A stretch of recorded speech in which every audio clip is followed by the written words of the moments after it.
Hello everyone, welcome to Teju ఆహార kitchen. ఈరోజు మన ఛానల్లో రెసిపీ స్పెషల్ చికెన్ పకోడా. ఈ చికెన్ పకోడా అనేది చాలా ఇష్టంగా అందరూ తినేదేనండి. కానీ స్ట్రీట్ స్టైల్లో చేసుకున్నామంటే ఇంకా టేస్ట్ అదిరిపోతుంది. మ్యాక్సిమం మనం బయట ఎక్కువ తినడానికి ఇష్టపడతాం కబాబు. అలా కాకుండా ఇంట్లోనే సింపుల్గా టేస్టీగా ఎక్కువ ఆయిల్ పీల్చకుండా చికెన్ కబాబ్ ఎలా చేయాలో నేను చూపిస్తాను. ఒకసారి చూసేసేయండి. దానికోసం ఒక 30 kg చికెన్ని తీసుకొని కడిగి పెట్టుకోవాలి. ఇందులోకి మనం అర టీ స్పూన్ ఉప్పు వేసుకోవాలండి, హాఫ్ టీ స్పూన్ పసుపు, 1 టీ స్పూన్ కారం పొడి, half teaspoon garam masala, మీకు వీలైతే కొంచెం చికెన్ మసాలా కూడా వేసుకోండి. ఈ మసాలాలన్నీ చికెన్ ముక్కలకు పట్టేలాగా బాగా కలిపేసుకోవాలి. ముక్కలకు పట్టేలాగా ఒక 2-3 నిమిషాలు ఇలా కలిపేసుకున్నామంటే ఆ మసాలా అంతా ముక్కలకి అవుతుందండి. ఇప్పుడు ఇందులోకి ఒక మీడియం సైజ్ నిమ్మకాయని జ్యూస్ చేసుకొని ఇలా పిండేసుకొని కలిపేసుకోవాలి. ఇప్పుడు ఇందులోకి 2-3 పచ్చిమిర్చిని పొడవుగా చీల్చేసి వేసుకొని కొన్ని కరివేపాకులు చిన్నగా కట్ చేసుకొని వేసుకోవాలి. తర్వాత ఇందులోకి కొంచెం కొత్తిమీరను కూడా కట్ చేసుకొని వేసుకొని బాగా కలిపేసుకోవాలి. ఇలా కొత్తిమీర కరివేపాకు వేసుకున్నామంటే ఫ్లేవర్ అనేది చాలా బాగుంటుంది.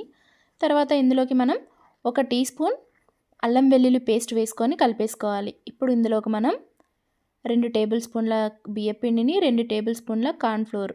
ఈ కార్న్ఫ్లోర్ బియ్యపిండి వేసామంటే చికెన్ పకోడా అనేది చాలా క్రిస్పీగా టేస్టీగా వస్తుందండి.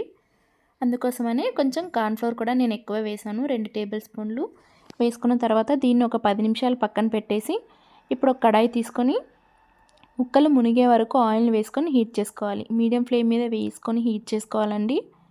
ఆయిల్ బాగా హీట్ అయ్యాక మనం ఇందులోకి ముక్కల్ని మ్యారినేట్ చేసుకున్న చికెన్ ముక్కల్ని ఒక్కొక్కటిగా వేసుకుంటూ ఫ్రై చేసుకోవాలి.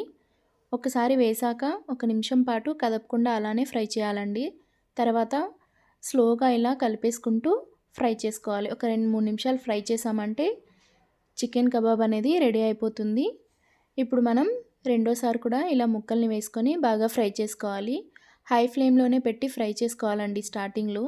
ఒకసారి కలర్ చేంజ్ అయ్యాక వీటిని లో ఫ్లేమ్లో 1 నిమిషం పాటు ఫ్రై చేసామంటే ఆ క్రిస్పీనెస్ అనేది వస్తుంది చికెన్ పకోడాకి. ప్రిపేర్ చేసుకున్న చికెన్ పకోడాని పక్కకు పెట్టేసుకొని ఇందులోకి మనం వేడివేడిగా ఉన్నప్పుడే కొంచెం గరం మసాలాని ఇలా చల్లేసుకున్నామంటే టేస్ట్ అనేది బాగుంటుంది. తినేటప్పుడు కొంచెం ఆనియన్, లెమన్ జ్యూస్ పిండుకొని తిన్నామంటే చాలా టేస్ట్ బాగుంటుందండి. చూసారు కదండి, street style chicken pakoda ready అయిపోయినట్టే. ఇది చాలా క్రిస్పీగా టేస్టీగా ఉంటుంది తినడానికి. కారం కూడా ఎక్కువ ఉండదు కాబట్టి పిల్లలు కూడా చాలా ఇష్టంగా తింటారు. ఈ వీడియోస్ మీకు నచ్చినట్టయితే లైక్ చేసి షేర్ చేసుకోండి. ఇలాంటి మరెన్నో వీడియోస్ కోసం నా ఛానల్ని సబ్స్క్రైబ్ చేసుకోండి. Thank you for watching.